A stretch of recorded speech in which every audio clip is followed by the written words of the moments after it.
Hey guys, I'm here. Welcome back. We're going to be checking out New Rockstars breakdown of Ahsoka episode 2. It's a lazy day. It's a Friday. I'm not changing my shirt. Today, this S stands for Star Wars. Anyway, if you're not subscribed to New Rockstars, check out their channel. Link will be in the description if you want to check out the original video. Go subscribe to them if you're not already. Check out the merch store, and let's jump into the video. Also, check out my reaction video and check out to it. Anyway, here we go. Welcome back to New Rockstars. I'm Eric Voss, and this is a breakdown of Star Wars Ahsoka Episode 2, Toil and Trouble, a reference to the witches of Shakespeare's Macbeth, Act 4, Scene 1, because in Ahsoka, witches be crazy. Fair is foul and foul is fair in the state of the Republic. So let's break down this episode scene by scene and explain why Morgan Elsbeth said time before the word space. Where we're going, we don't need Pergo. And yes, you may have noticed I'm wearing our Fulcrum shirt available at nerdriot.shop. It's the best way to support what we're doing here at New Rockstars. Also, please subscribe to all 3 channels in the New Rockstars network, especially the Break Room, where you can find our Ahsoka After Show Wookiee Leaks. My Easter egg breakdown of episode 1 is already on this main New Rockstars channel in a separate video. Okay, the Lucasfilm intro to episode 2 has changed since episode 1. That episode, the helmets and droid heads were reflected only in red light, but here it is back to a mix of red and blue. Red on Vader, blue on 3PO, blue on a clone trooper helmet, a Rex cameo this season, red on the HK assassin droid, blue on the Inquisitor, Interesting. blue on Huyang, red on the Stormtrooper, blue on Chopper, and then red on Sabine's helmet. The episode opens with Ahsoka. So, you know, keeping up with the wolf motif, there's like meaning behind all their names. Like we talked about in the previous video, like with Skoll and Hati. The name Marok is a knight from Arthurian legend who was eventually turned into a wolf by Irma, a witch who belonged to the coven of Morgan Le Fay. So I thought that was a little neat, interesting detail. Again, another wolf motif in this little group. And then also, they're being led by Morgan Elsbeth, a witch of Dathomir. And then that just begs the question of, again, who is this character? You know, that's the one thing that makes me think maybe it's Ezra. And maybe there's something else that this group is after. Or maybe there's a reason this person is concealing their identity. Maybe they once were with Thrawn, but lost track of him. I still don't think it is Ezra, but the wolf motif has always been very important to Ezra's story. So, like, I'm just wondering what that's about. Who knows? It could just be nothing, and it's just continuing that motif. Don't know. Just thought that was an interesting little detail that I dug up when I was digging through some stuff after the last breakdown. Anyway. Let's go. In Sabine's hospital room on Lothal, from White, we hear bits of dialogue echoing from last episode. You really think Ezra's still out there? I'm counting on you to see this through. This isn't just about finding Ezra. It's about preventing another war. I've been looking for this. That's too bad. The voices end when Ahsoka wakes Sabine up with this sound effect.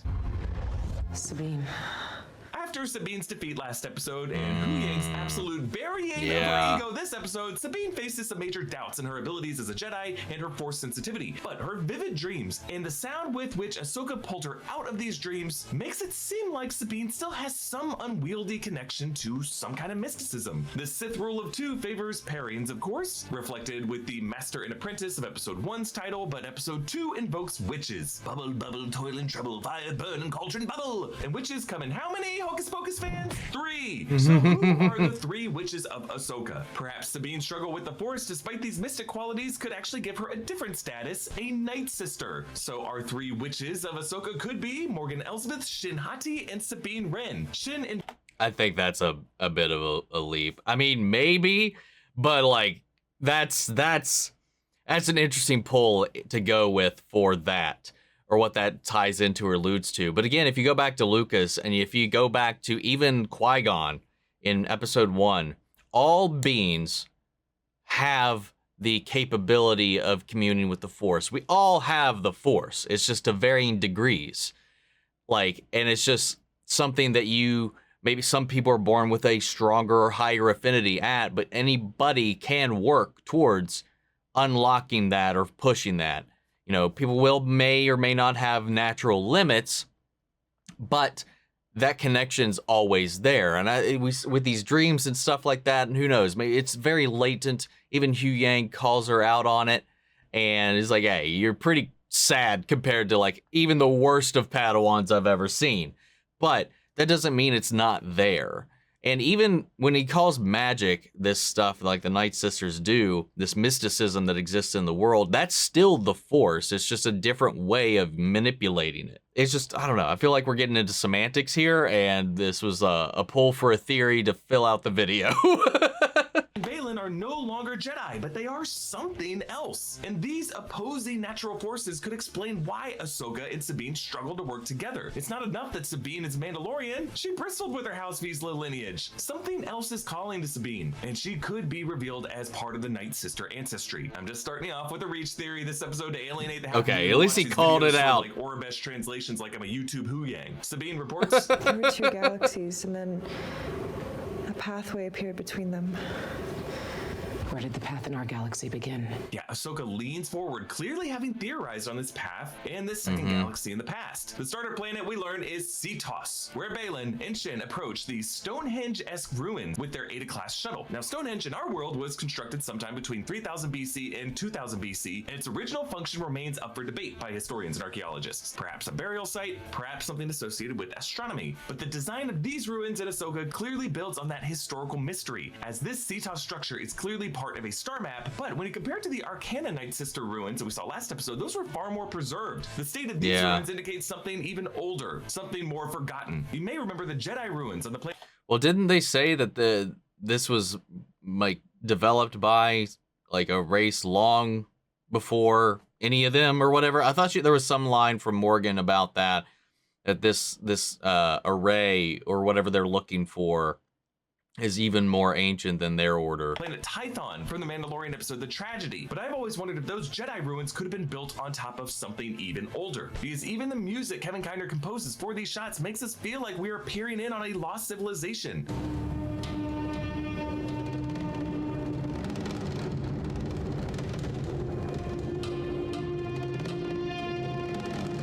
It's clear they're trying to evoke something from a completely foreign galaxy. We're not in Tatooine anymore, and thank God, because I've hated sand. It's coarse, rather irritating, gets everywhere. Anyway, Baylan says, Tell her I believe we have located the reflex point on Seatos.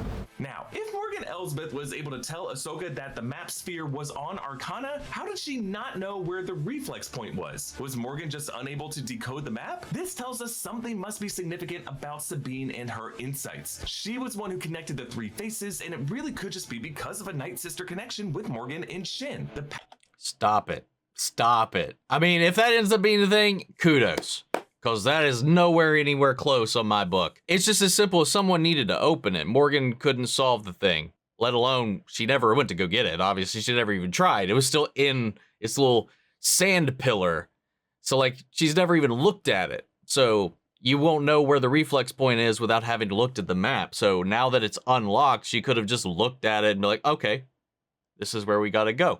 And they found it. And here we are. Power of 3. What is up with this one, man? Baylan looks up at the sky through the concave arc of one of these columns.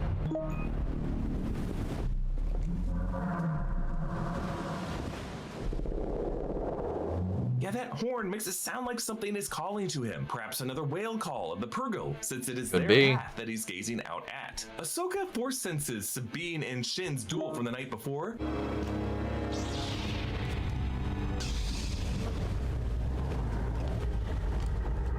That's too bad.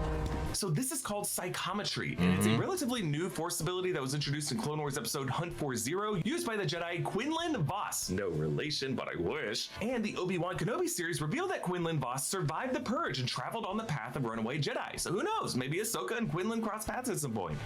I mean, it's also it's like Cal Kestis's main thing and also a prominent power of Rey. Not many Jedi possess it to that extent. It's a little rare from what I remember. To have it, just you could probably have it in different degrees.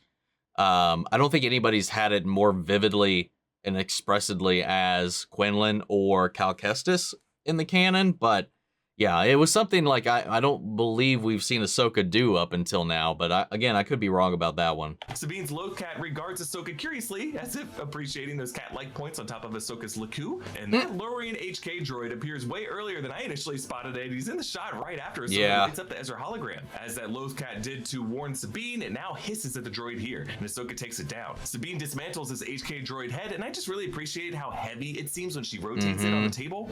It looks like it's really there, man. I mean, obviously it is. How much it must have hurt fighting these things hand to hand. Also, little details, Sabine's... Dude, when will we get an HK unit that looks like the classic HK units? That's what I want to see. I know these are modern, whatever, but give me an old Republic HK, man. Meat bags! Fingernail polish is chipped from her picking at them, and probably from all the gear tinkering she does. Sabine does work on an explosive droid head in a hospital, and deduces it is from Corellia. Remember, Sabine is a former Imperial weapons specialist. She's not afraid of doing this kind of work. Morgan Elsbeth catches up with the rest on Seatos and Baylan. What did he just say? I think he just said that it's from hold up. What did he say? Sabine does work on an explosive droid head in a hospital and deduces it is from Corellia. Yeah, that's what I thought. That's what I heard. Deduces it is from Corellia. It's not from Corellia. She said its memory bank should have the destination they were going to be heading to. Again, if I could be wrong about that, but that's how I remember it. But I don't know. We're just mixing points at this point. Sabine is a former Imperial weapons specialist. She's not afraid of doing this kind of work. Morgan Elsbeth catches up with the rest on Seatos, and Baylan asks, This place was not built by the Jedi. Whose work is it? An ancient people from a distant galaxy. See, ooh, just by there we looking go. at these ruins. That's even what I before remembered. The star map lights up. Morgan knows what they are, which tells us that they are not Night Sister ruins. If they were, she probably would have claimed them as the work of her ancestors, as she did with the ruins on Arcana. Morgan uses a green frame to boil the cauldron. To activate the sphere. Green was the color of the sorcery used by the Night Sisters in Clone Wars. And Morgan explains, This is our galaxy.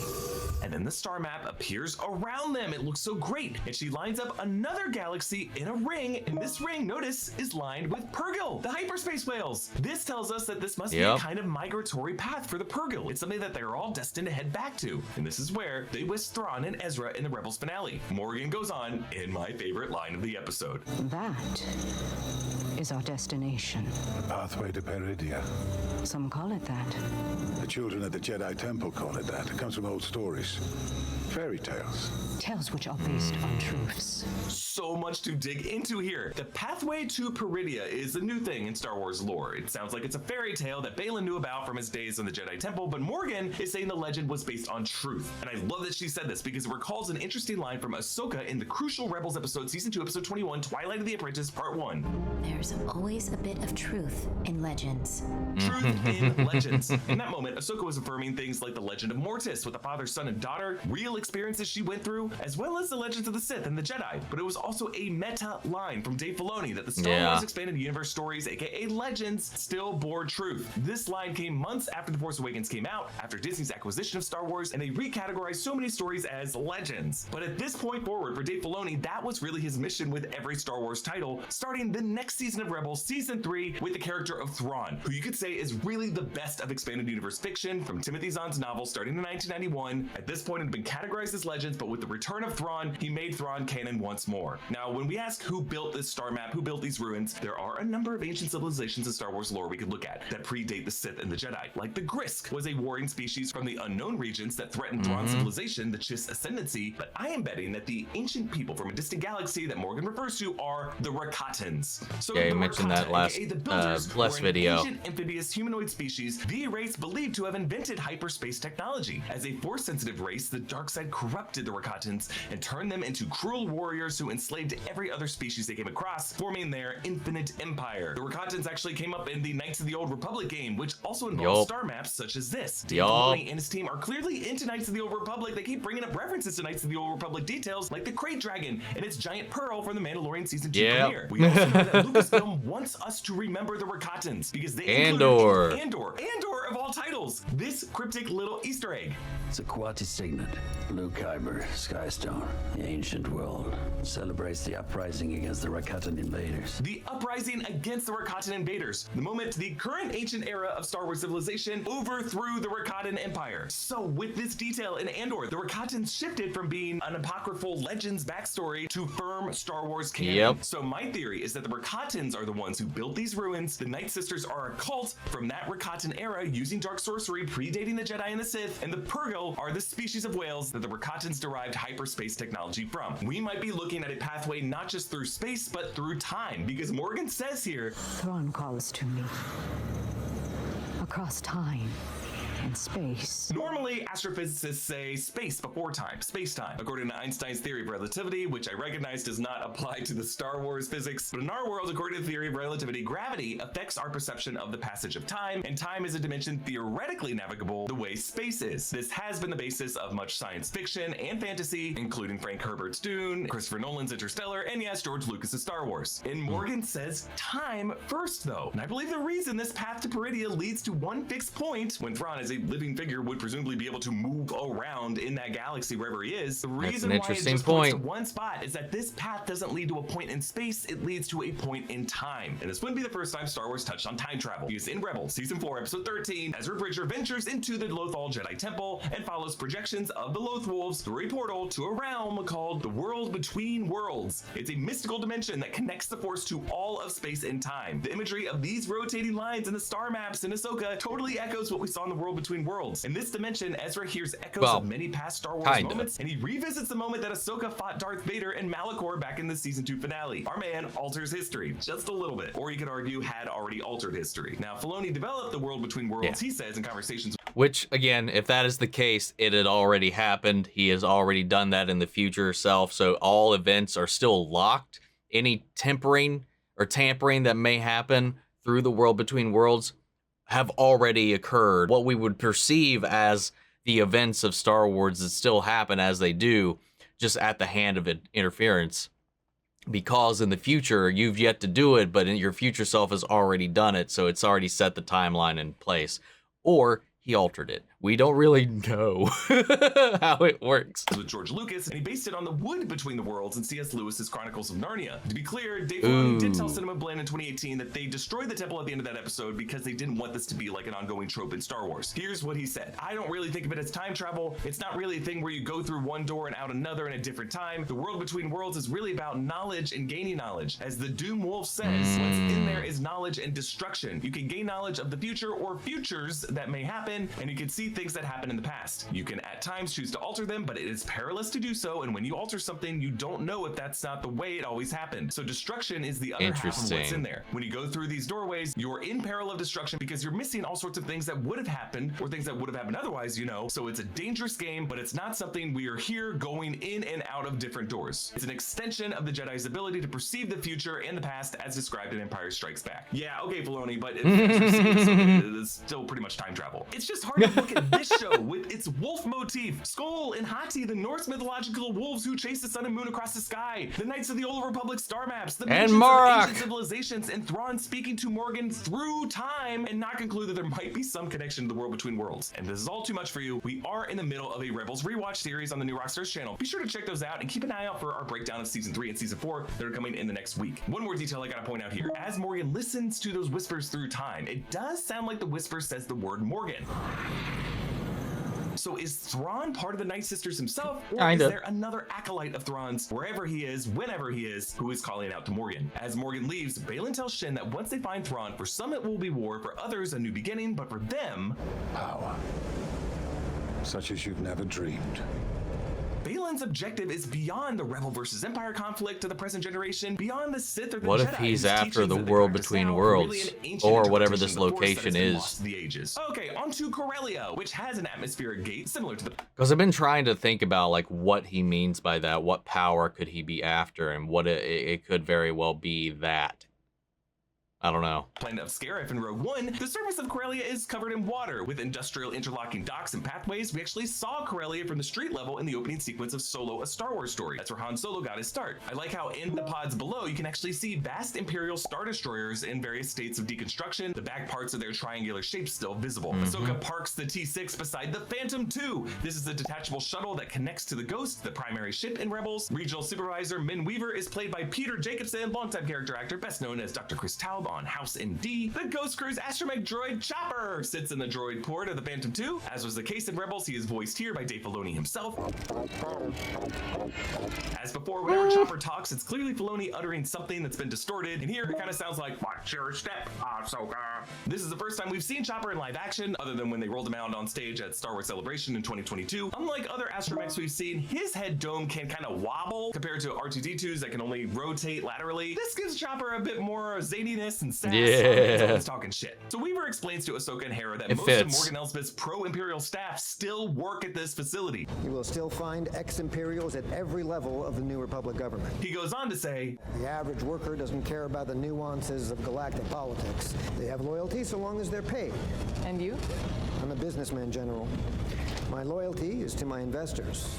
And they are like in season 3 of The Mandalorian, this is part of Lucasfilm's long game of showing the vulnerabilities of the New Republic that are just gonna make it easier for threats like the First Order to rise. This whole debate over the New Republic's defense priorities is better explored in Chuck Wendig's Aftermath novels, as well as Claudia Gray's Bloodline, which goes into Leia Organa's fallout with the New Republic and the formation of the Resistance. Huyang, meanwhile, continues to practice some Jedi protocol as he plays matchmaker to try to get Sabine to return to Ahsoka, but I like how he does not flatter her. I have known many Padawans over the centuries, and I can safely say your aptitude for the Force would fall short of them all. I love this line because it shows that Sabine isn't just like a randomly apt user of the Force. She sucks. But again, she still has some mysticism with these dreams, and they may be rooted in something older than Jedi orthodoxy. Meanwhile, Weaver explains that they've produced still the 9 Force, though. hyperspace engines from the old Star Destroyers for some new ship that Hera calls bullshit on because the New Republic isn't working on anything that big. We learn later that this is for Morgan Elsbeth's Eye of Sion, and 9 hyperdrive cores is totally excessive. You should only need 1, but for something this big, you need 9. And in our numerological focus on the number 3, magic number 9 is 3 sets of 3.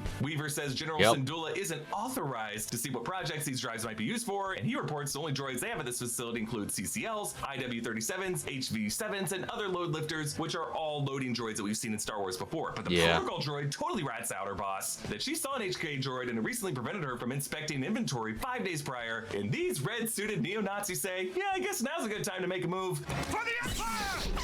Literally all of these operators pull blasters on them. And this 4th one, Ahsoka uses the Force to pull the blaster out of her hand with the hand that is still holding the lightsaber hilt. She does this in the fight with Marok later, and it's just an interesting move that we saw Kelleran Beck do on The Mandalorian when he rescued Grogu. Ahsoka is stopped outside by the Inquisitor Marok with an HK droid. The Inquisitor unfurls the cape like a samurai duel, and we still don't know who Marok is, but the... And again, and that goes back to what I said when I was talking about his armor. In my reaction, I was talking about his armor, how it looks Arthurian, how it looks medieval, like it looks like a knight, more than we've seen any of the Inquisitor's armor before. If is indeed, which it's gotta be, named after the Arthurian character Marok, it's just even more hidden it right there on the symbolism. The physical performance was done by Paul Darnell, a stunt performer on Jurassic World, Matrix Resurrections, and Tennant. Ahsoka stabs the HK droid and continues to drive toward the Inquisitor, using the droid as a shield for a beat until both lightsaber wielders chop it to pieces. At this point, the Inquisitor fires up the second half of the lightsaber and starts looking like a true Inquisitor. And we're just assuming this is an Inquisitor because they're carrying the same kind of lightsaber the Inquisitor does. And yes, Marok does look like the 8th brother with that helmet, but... Well, his character description does list him as a former Inquisitor. So there is that too. The 8th brother died at the end of season 2, so who knows? This whole section is just great Rebels action. Hera evades blaster fire as Chopper snaps at her. You can't just shoot it down, it would crash into the port city. Just ready a tracking device. And don't miss this time. Good lord, it sounds like when when Hera says shooting it down will crash into the port city below, Chopper's response is, and that's bad? Because she called Chopper a war criminal, remember Rebels Season 2, Episode 9, Stealth Strike, when Chopper sabotaged a gravity well in the Imperial Interdictor, destroying it, and 2 other ships, accounting for thousands and thousands of deaths.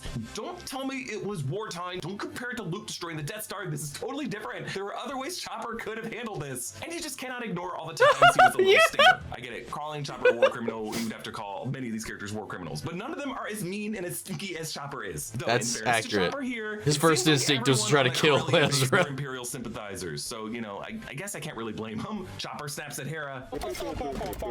No, I did not go through your stuff. And as yes, Chopper you puts did. his hands on his hips, it sounds like he chirps, did you go through my stuff? Yeah. And then, yes, you did. Marok rotates a lightsaber blade and chucks it at Ahsoka. Baylan's Eta-class shuttle fires on Ahsoka, and Marok boards it. And I think my favorite Ahsoka move of this episode, she no-look dodges the lightsaber as it boomerangs past her shoulder. The tracker that Chopper uses looks somewhat like the puck that Obi-Wan Kenobi uses to track Jango Fett in Attack of the Clones, but Hera rolls the Phantom 2 over the CT transport, giving Chopper a window to toss this tracker on the hull, and it is freaking badass. Kind of reminds me of when Rey rotates the Millennium Falcon in The Force Awakens with the dead drop to align Finn in the gunner seat.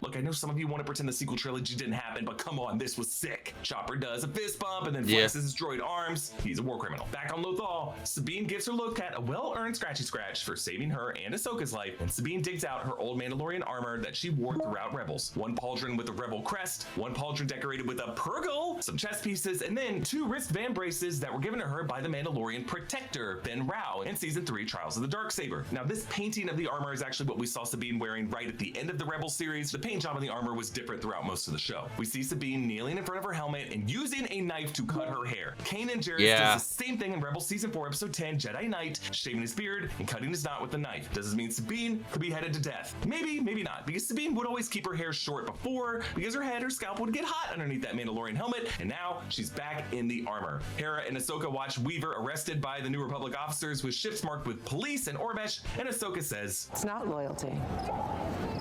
It's greed. We see Sabine back in her armor on the Lothal Tower at sundown, the lighting matching the final epilogue scene of Rebels perfectly. She touches the mural she painted of the Ghost Crew, just as she did in that scene, and Natasha Bordizzo is shot from Ezra's perspective at this downward angle, making her head look just a bit larger than it would normally, and she's never looked more like her animated self. Also, like in the final scene of Rebels, Ahsoka appears behind her, ready to whisk her away on a mission to find and rescue Ezra. But there's one key difference. In that scene, Ahsoka returned with staff in white robes. Now, Ahsoka's robes are a darker gray. Dave Filoni has long been interested in the character of Gandalf. Like when talking about Kanan as an incomplete mentor, Filoni said, a lot of my modeling comes from a lot of my exposure to reading Tolkien. Gandalf is not a complete mentor. He's way more down the path than anyone else, but he's not complete. That's why he's very symbolically gray. He has to figure it out along the way and then attain a new level. After people thought Ahsoka had died when her voice appeared in The Rise of Skywalker, Filoni tweeted an image likening her with Gandalf. In the Rebels finale, Ahsoka was in white, the sun behind her, meant to evoke Gandalf's return as Gandalf the White.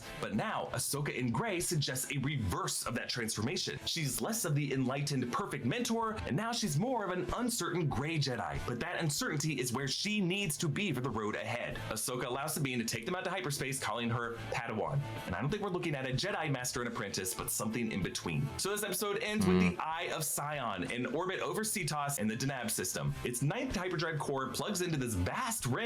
Assuming the 2 big engines on either side contain 2 cores each, that would add up to 9, but at the top of this is the golden ship that we saw Morgan leaving Seatos in earlier. Marok, Baylan, and Shin appear through a different medium of hologram, based more on green dust. This is different than the blue flickering holograms we normally see, and it's a lot clearer, better resolution. I'm assuming this is a kind of Night Sister magic based on the green color tone, but it shows us that this ancient the Night Sisters have HD superior to the current technology. Baylan meditates for a moment and he says Ahsoka's presence in the Force is elusive, but her determination is vivid. He goes on to say, kill her will be a shame.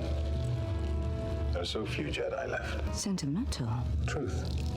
a curious exchange. Of these three, Shin, Murrock, and Baylan, Baylan is the only one of these three to have not yet gone saber to saber with Ahsoka. We know from trailer footage he will, but he is reluctant to do so. As a former Jedi, he doesn't like the idea of purging any other Jedi. Bear in mind that somewhere out there, though, is Luke Skywalker. And truly, with The Last Jedi, the Jedi Order will come to an end, and Huyang will cry. Please support us with this Fulcrum shirt available at Nerd. Alrighty, there we go.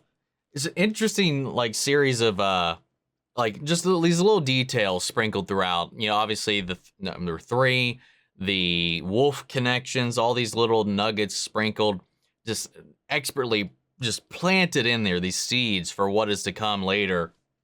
I do think that Marok is I keep saying it a different way every time I feel like, is possibly a red herring, but I don't know. They're important regardless, but these other wolf figures are also brand new to us, so it's, I don't know. The only difference is this person's masking their identity, so a lot of people naturally are going to be like, oh, who's behind the mask? I don't know. Like I said in my reaction, it doesn't logically make sense for it to be Ezra, even despite some hints or clues that it possibly could be. I think it's somebody else. Yeah, I don't know, but we'll have to figure it out. We'll wait and see. I'm excited for the journey and the exploration of that. And this separation of this Night Sister mysticism and the Force and Sabine, it was interesting. It's like, I don't know if that tracks necessarily in my head. Like it would still, you'd still have the same affinity and aptitude regardless, because Night Sister magic is just another way of manipulating the Force. So it's interesting. And regardless, she does have a connection. It's just she can't manifest it in a strong way like a normal Padawan might be able to. But she still has these dreams. She also has these echoes. She's got it a little bit, just as much as anybody else does. And she's just got to work at it. You just got to stretch that muscle. You got to build it up. And eventually you can manifest that connection. But I'm very curious to see what this journey is going to be in the end. And where exactly they are. Are they actually lost in time? Is the power Baylan is after the world between worlds or something else? I don't know, man. Lots of fun little questions that we have for the show so far, and I can't wait to get into them. But guys, what'd you think? Were there any details that you guys caught that they missed in the breakdown? Let us know. I would love to hear from you guys, but I hope you enjoyed this reaction. If you did, leave a like, drop a comment, subscribe if not already. Make sure to check out New Rockstars if you are not subscribed to them already. Link is in the description to their video. And before we go, I want to shout out our channel legends. Manny Sherritt, Ryan, Karen, Yori, Corey Scott, Margaret Grace, Melito, Rob Aguiano, Jeffrey Hale, M. Sephiroth, Jake and Trail, and Eric Official. Thank you guys so much for your continued support. But that's it for this video, guys, and I'll see you all in the next one. May the Force be with you always. Take care, everybody.